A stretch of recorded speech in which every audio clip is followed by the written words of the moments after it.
Let us see how to import design in Tempus tool to perform static timing analysis. This topic describes the task that you perform to import the data and prepare for analysis in Tempus. The Tempus software supports both MMMC and non-MMMC methods of importing design data. Here this is multi-mode, multi-corner. However, Tempus data has MMMC configuration settings by default. So Tempus works in two modes. One is logical mode, next one is physical mode. And the physical information is available in the form of def format. So here lef means library exchange format, def is design exchange format. If not, you can take it from Innovus or else OpenAccess database. So let us see what are the input requirements to perform static timing analysis using Tempus tool. Required design data.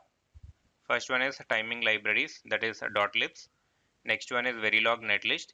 Here, if you want to perform pre-layout STA, you have to take synthesized gate level netlist after performing synthesis. If you want to perform post-layout static timing analysis, you have to take the netlist which is exported after performing placement and routing. Next one is SDC constraints, that is Synopsys design constraints, and parasitic data, that is SPEF. This is standard parasitic extraction format or else RCDB. Next, optional design data is, so delay data you can take it by means of HDF file, which is standard delay format file, and physical data. Let us see timing libraries. Timing library file contains timing information in ASCII format. Here ASCII stands for American Standard Code for Information Interchange for all standard cells, blocks and IO pad cells. Tempus reads timing library format file, that is .lib, and here read_lib is a command which is used to read .lib. Now let us see Verilog netlist. Tempus reads synthesized netlist in Verilog, and the command that is used to read Verilog is read_Verilog. Now let us see HDC constraints, which is Synopsys design constraints.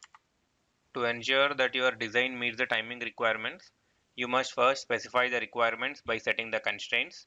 You can use the timing constraints to set timing context for constraint assertion, boundary conditions such as input and output delays, slew rates.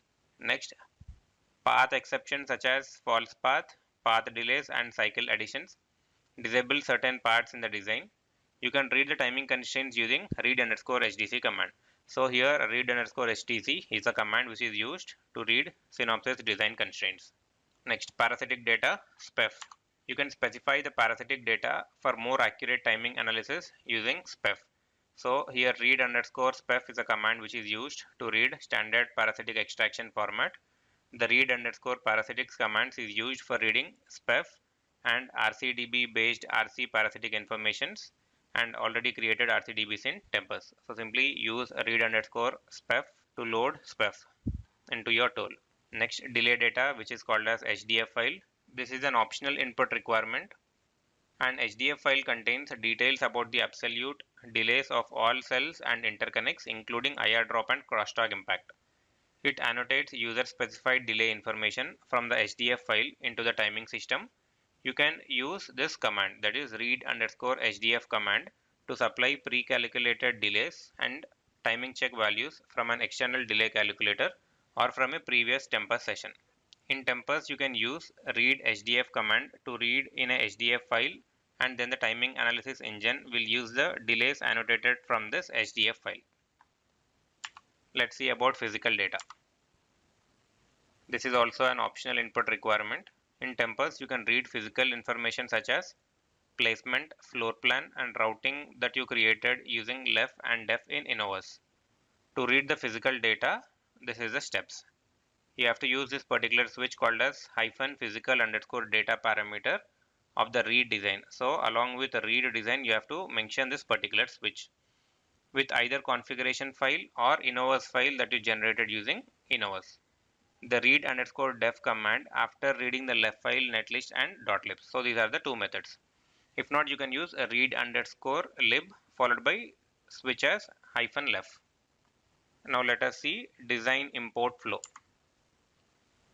The design import flow involves the following steps. First one, Let us see how to load the design, save the design and restoring the design.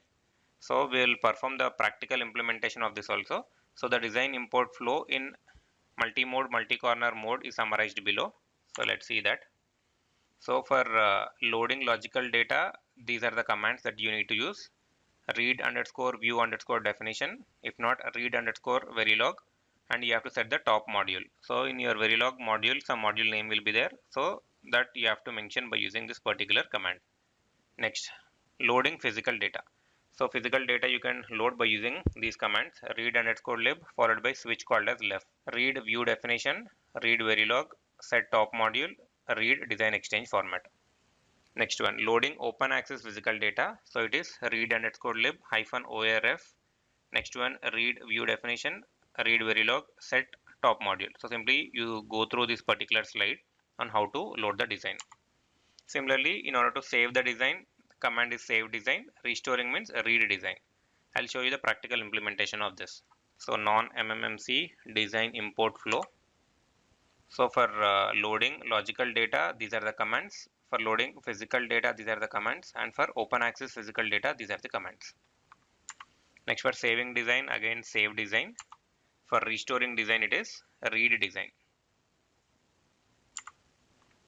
See, this is an example script to import non-MMMC data. Go through this particular slide. I'll show you the practical implementation of this in the upcoming slides. When the data is imported using non-MMMC command, Tempus internally stores it in multi-mode multi-configuration as the following MMMC object. So these are the following objects that are used if it is non-MMMC. Performing design sanity checks in Tempus. At various stages of the design process, you can check for missing or inconsistent library and design data by using these three commands: check design, check timing, and check library. So Tempus file management. Tempus allows you to manage temporary and auto-generated files. So they are described as shown below. Let's see. So temporary file management. You can specify the directory for writing out temporary files during a Tempus session. The Tempus software creates a unique temporary subdirectory for a session specified by set environment. So you have to set this particular environment in the command prompt. So default value of temporary directory will be this one, and all temporary files will be created under this directory. If write permission is not provided to this particular directory, then temp directory will internally reset to this one. If the specified temporary directory does not have enough space, the software will not launch. All temporary files or directories will be deleted once a session ends. So once after invoking and once after ending the session, all these temporary files will get deleted. No temporary file is expected to be created in the run directory. This support is also available for distributed multi-mode multi-corner and DSTA flow, that is distributed static timing analysis flows, and distributed multi-mode multi-corner. Auto-generated file management. You can control the location and name of auto-generated files in a session. These files are created by Tempus automatically and are retained after the run completes. This includes report files or other output files with the default names that are auto-generated in the current run directory. The software allows you to control the directory that the files should be redirected to and also add unique prefixes to file names. You can use the following global variables to control this behavior. So these are those global things. So auto file directory represents the top level directory to store files or subdirectories that are auto generated by the software, and another one is auto underscore file underscore prefix represents the prefix to be applied to all files or subdirectories that are auto generated by the software. And here I have mentioned the complete Tempus flow to import the design. So based upon all the previous slides which we have gone through, this is the flow. First you have to read library. So here I'm making use of one library called as slow.lib. Next, read Verilog. I am reading this particular Verilog, which is synthesized gate level netlist after performing logic synthesis. Next, read HDC. So the Synopsys design constraints file which we have created to perform logic synthesis, that one I'm reading it here. Next, for reading physical data, that is read library -left. So it is used to read library exchange format, that is physical data. And next you have to set the top module of your Verilog code. So my Verilog code is APB timer. So here module name that I'm using is APB underscore timer. So here set top module is APB timer. So once after doing this, if you want to save the design, so the command is save design, and this is the name that I'm using, APB timer import design. And these are the sanity checks: check design, check library, check timing. Suppose if you have made any changes in timing related thing, or else in Synopsys design constraints, you can update it by means of this particular command, update timing hyphen full. Full is nothing but a switch. So once after performing all these steps, suppose if you have exited the Tempus tool, next once after invoking the tool in order to read it directly, this is the thing. So read underscore design. So in my current working directory, I've saved it by using APB timer import data. So here you can see in save design, I've saved it by means of APB timer import design. So next time again, I'm not running all these steps, simply I'm loading it. So this is a command, read design, the name which you have used to store, followed by the module name. So this is a Tempus flow to import design. So this is a complete summary of how to import design in Tempus tool to perform static timing analysis.